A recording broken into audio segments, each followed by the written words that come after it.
First, there is the physical danger. They will be lucky if they make it alive. The journey begins on the death train. To board it, your child has to jump on it while it's moving.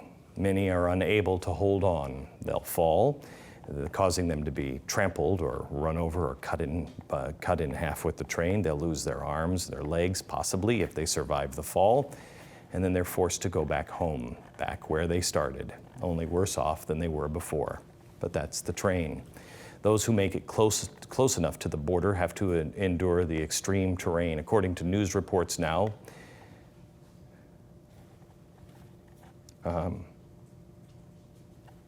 bodies of children are now washing up on the shores of the Rio Grande. God only knows what has happened to those children in the moments before. Our precious children. This little boy was found.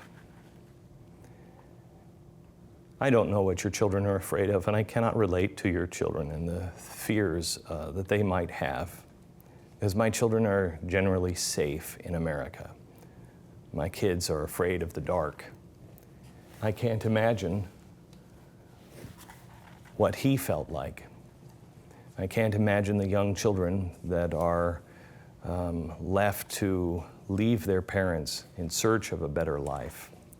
I can't imagine what he feared as he was alone on the river. I will tell you that I'm sure his last thoughts were of his parents, of being back in the arms with his mother. They say that even the most heroic and strongest, bravest soldier in our Navy SEALs, in the end, everybody cries out for their mom.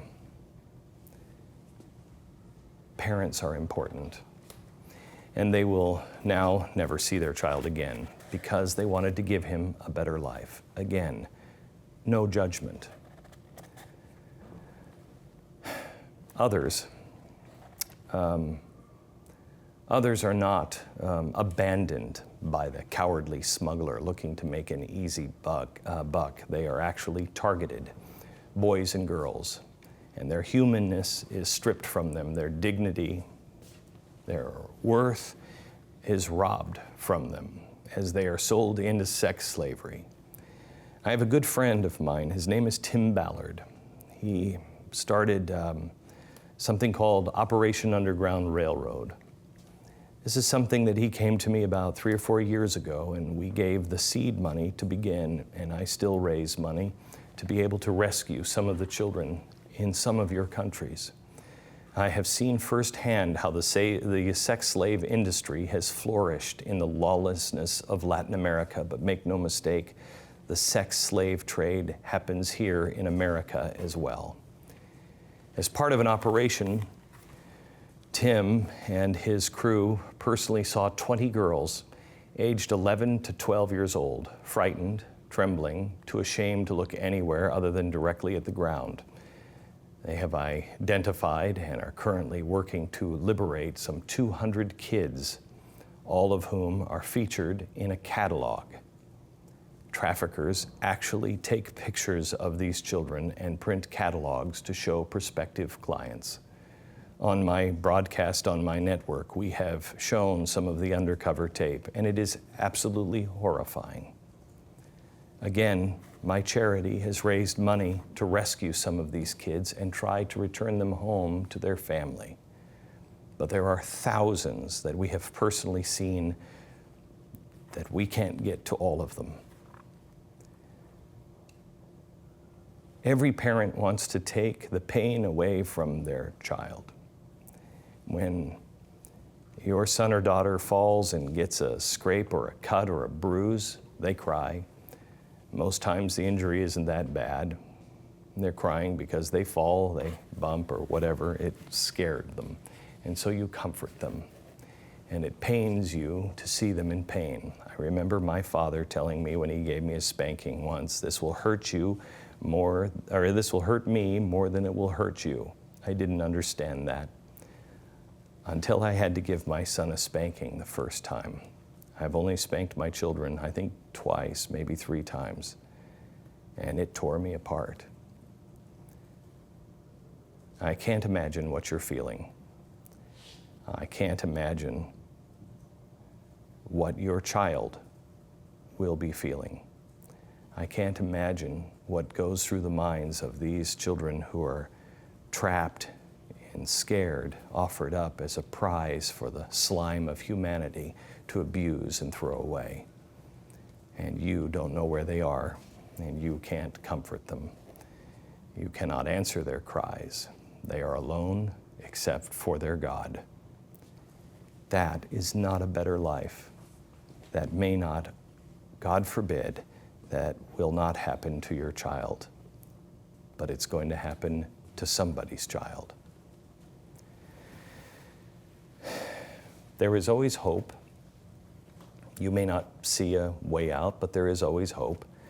And there is this hope that I come to you as a dad and just ask you to please hear me and pray. Keep your family together. Do not hand your child off to somebody who only cares about making money. I believe that the Lord God Almighty gave us our children personally, and it is our job to care and nurture them, to love them, to experience the joy of seeing them grow. I don't believe you're giving them a better life if you are not part of it, no matter where they are. No child would trade location in exchange for their parents. Our families are a gift. We need a mom and dad. It's just the way we're wired. And deep down, we all know it to be true. No one has to teach that to us. Your country may be in turmoil. And again, I cannot relate to the dangers that you face or the corruption that you have seen. We're just beginning to see it really take root here. But nothing is more destructive than breaking apart your family. I want you to know that this Saturday, I and many volunteers are going to the border. It's pretty controversial because, again, I am somebody who does not agree with illegal immigration. I take a very strong stand against it. But I can't sleep at night thinking about your son or daughter. And so I think about 150 volunteers and multiple semi-trucks are going down to our border. And we will see your child who has suffered this incredible journey. And we will care for them. And if they are thirsty, we will give them something to drink. If they don't have shoes, we will give them shoes. If they are hungry, we will give them something to eat. If they are afraid, if we are allowed to, we will comfort them. But I want you to know the words that I will use to comfort them. The words that I think every child wants to hear. Don't worry. Soon you'll be back home. You'll be back with mom and dad.